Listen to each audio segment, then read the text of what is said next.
তাই আমার এই ভাবনা বাবা রহমান শুনেছি দয়াবান কে জানে কি দোষে নিল না মোরে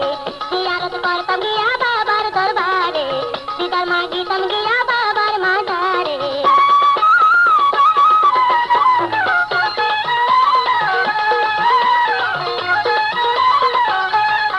আমি বড় গুনাহগার আপরেছি বেসুমার আমার মতো এমন পাপী আর তো দেখি না